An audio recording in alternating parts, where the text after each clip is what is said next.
Assalamualaikum warahmatullahi wabarakatuh.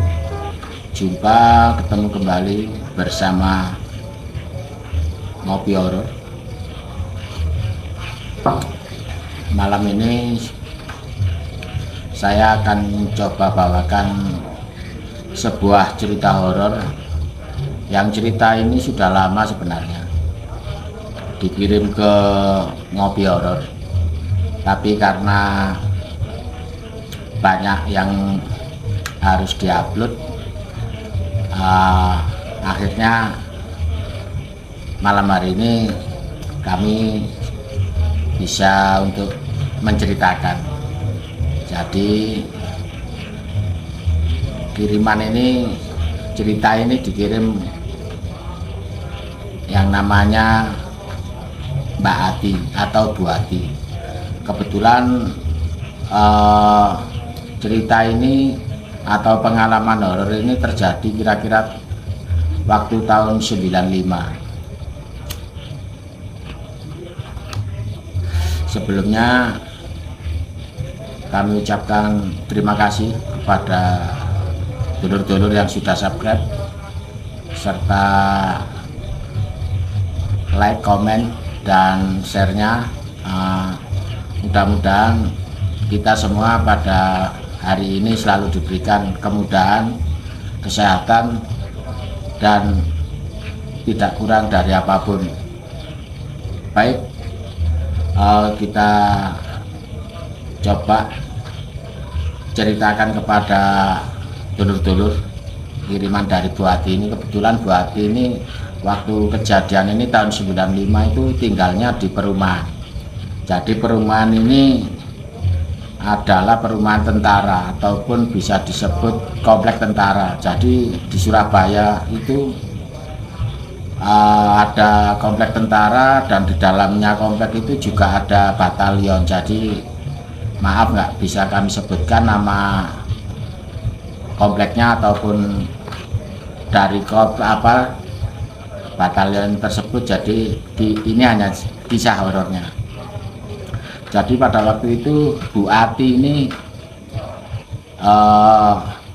tinggal di komplek itu bersama suaminya. Kebetulan suaminya adalah seorang prajurit tentara atau TNI. Waktu tinggal di perumahan itu Bu Ati punya 2 orang anak. Kedua-duanya anaknya cowok semua. Yang satu masih TK, sebut saja namanya Romi. Adiknya Romi itu masih balita, masih belajar berjalan lah, belum bicaranya belum lancar, sudah bisa berjalan. Karena seorang istri prajurit, jadi Bu Ati ini sering ditinggal pergi dinas suaminya, entah ke luar pulau atau ke dinas ke daerah lain. Akhirnya pada satu ketika itu kan kira-kira Bu Ati itu tinggal di situ dapat 3 bulan di perumahan tersebut, di komplek tentara tersebut. Pada saat ditinggal suaminya berdinas itu, kadang-kadang Bu Ati itu bawa ponakan, bawa saudaranya, biar ada temennya di rumah tersebut. Karena kebetulan rumahnya yang ditinggali kompleknya itu paling ujung Bu Ati itu. Jadi sebelahnya lagi itu udah nggak ada rumah. Jadi kebetulan rumahnya Bu Ati yang ditinggali itu di paling ujung, dan di depannya ada sekolahan. Jadi ujungnya rumah itu kebun. Terus di selatannya lagi biasanya untuk latihan prajurit tentara juga. Pada suatu ketika, pada suatu malam, Bu Ati itu ke dapur untuk mencari anaknya minta susu, jadi dibuatkanlah susu. Waktu itu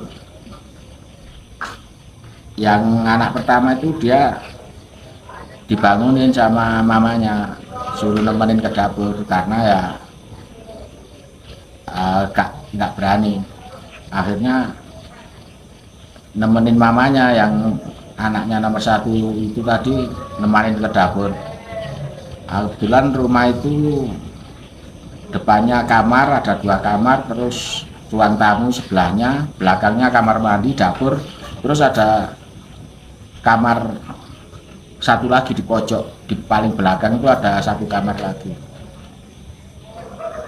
Waktu ke dapur itu kok masak air itu kok ada orang di sebelah rumah itu yang yang lahan kosong itu kayak kebun itu, ada orang kayak motong motong kayu-kayu gitu, kayak krak cekrak gitu. Jadi yang Rominya anaknya itu bilang, "Mah, itu suara apa kok malam-malam jam setengah 10 kok ada orang motongin kayu di sebelah rumah, di samping rumah." Udah, biarin, jangan didengerin. Habis itu setelah bikin susu kan masuk lagi ke kamar. Setelah itu besoknya itu waktu Bu Ati ini pergi nganter yang anak pertamanya itu kan sudah TK, nganter sekolah TK. Waktu pulang, habis nganter sekolah itu waktu pulang itu rumahnya itu piring-piring kotor, bekas dapur yang masih kotor-kotor itu udah ada yang nyuci, ada yang bersih. Jadi waktu dia pulang tuh kaget, siapa yang bersihin piring-piring kotor, panci gitu, kok sudah ada yang habis nyuci gitu. Terus dia keluar tanya sama tetangganya, karena di komplek itu kan biasanya sama yang akrabnya itu tetangga sebelah.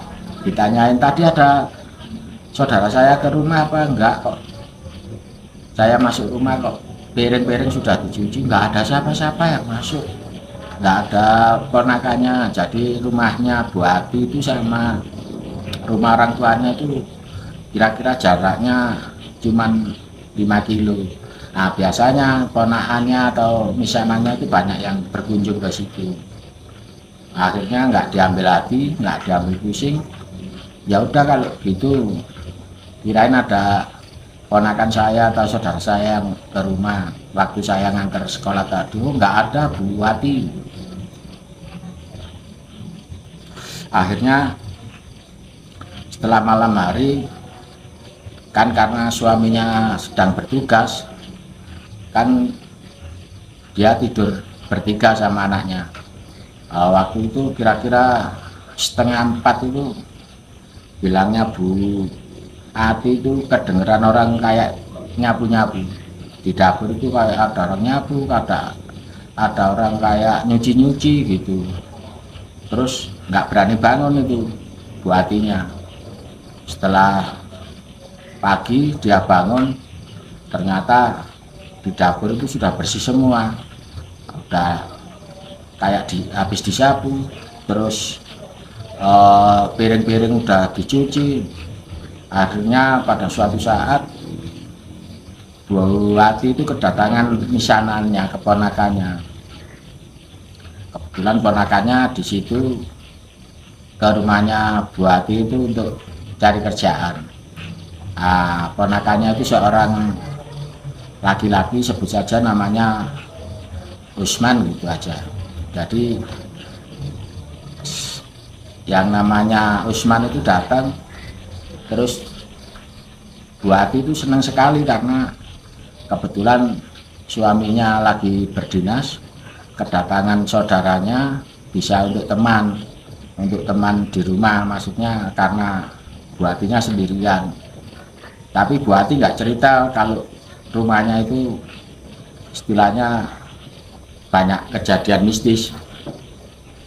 Yang namanya Usman ponakannya itu, misananya itu ya sebenarnya udah waktu datang itu sudah agak terasa, udah merinding, kelihatan Bilangnya komplek itu ya kira-kira tahun dibangunnya tahun 70-an, perumahan lama gitu.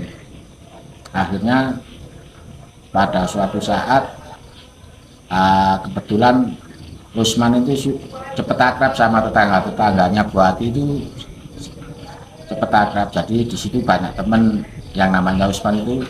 Setelah dapat 3 hari di situ banyak yang kenal, akhirnya nongkrong. Kalau malam habis sisa itu kan banyak orang nongkrong. Nah, tetangganya tanya temennya itu, Mas Usman nggak pernah di situ tidur di mana, kamar yang mana? Oh, yang di belakang, bilangnya Mas Usman.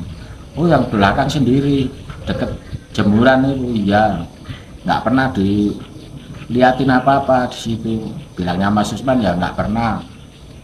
Nah, suatu saat Mas Usman itu mikir-mikir loh, kok tetangganya, teman-temannya yang sekitar situ kok tanya seperti itu, apa rumah yang ditinggali Bu Ati ini memang ada penunggunya atau makhluk nggak kasat mata. Akhirnya bulan malam Jumat itu yang nongkrong jarang. Akhirnya jam setengah 10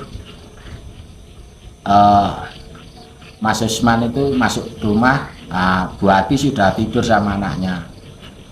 Pada malam harinya kira-kira jam setengah 1 itu Mas Usman itu bilangnya ada yang bangunin. Dikirain yang bangunin Bu Ati, saudaranya itu. Bangun, bilangnya gitu. Jangan tidur di sini, bangun. Tidur aja di depan. Setelah itu Mas Usman itu bangun. Setelah bangun, toleh gini, siapa yang bangunin kok nggak ada orang. Akhirnya dia tidur lagi Mas Usman. Setelah tidur lagi, besok paginya tanya sama Bu Ati, Mbak Ati semalam bangunin saya? Enggak, ini orang saya enggak bangunin. Kok ada yang bangunin saya, suruh pindah ke kamar depan.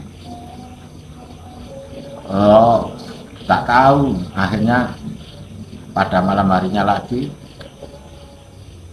waktu kira-kira jam setengah 1 lagi, Mas Usman itu tidur di situ. Kok ada yang apa ya, kayak meluk gitu, kayak ngeloni ya, kalau orang Jawa bilang dikeloni.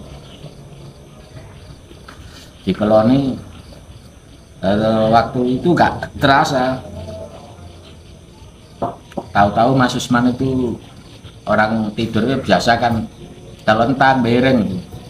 Waktu mau miring kok berat dia. Loh, kok ada yang kayak ngeloni, kayak ada yang nindiin.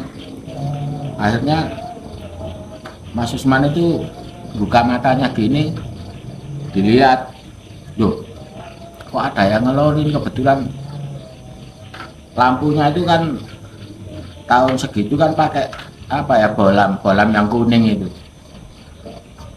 kan kelihatan remang-remang. Bolamnya itu yang 10 watt itu kan remang-remang. Dilihat, loh kok ada nenek-nenek tidur di sampingnya. Nah, kirain Mas Usman itu nenek-nenek itu keluarganya Bu Ati yang nggak dapat tempat tidur, ada tamu terus kamar tidurnya karena nggak cukup. Yang nenek-nenek itu ikut tidur di kamar belakang nyusul Mas Usman itu. Akhirnya setelah dilihatin gini, kok nenek-nenek itu wajahnya berubah, jadi tambah keriput gitu. Terus jadi seperti mengering, kayak apa ya, kulitnya itu kayak menyusut, semakin kelihatan tengkoraknya gitu. Akhirnya Mas Usman lompat dari kamar tidur keluar, teriak-teriak manggil namanya Mbak Ati tadi, mbaknya tadi. Kok ada orang nyusul saya, ngelonin saya, nenek-nenek. Bu Ati tadi dibilangin gitu, oh kamu itu ngelendur paling. Oh, orang nggak ada apa-apa, nggak ada siapa-siapa, kamu ngelendur, paling mimpi gitu. Nah, pada suatu saat itu siang hari itu anaknya pulang sekolah TK, yang Romi itu pulang, kan biasanya dia minta makan sama mamanya. Nah, waktu itu kebetulan mamanya ke tetangganya, waktu masuk rumah mamanya di dapur itu kirain mamanya. Nah, si Romi itu bilang sama mamanya, "Mah, lapar mah, aku minta makan." Kok dipanggil-panggil seperti itu mamanya nggak noleh, nggak respon, diem aja. Nah, terus diteriakin lagi sama anaknya, "Mah, lapar mah, aku minta makan." Setelah itu karena nggak ngerespon mamanya, ditarik dasternya itu, ditarik, "Mah, lapar mah."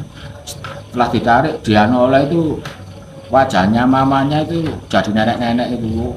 Jadi anak kecil tadi, si Romi tadi lari ke depan.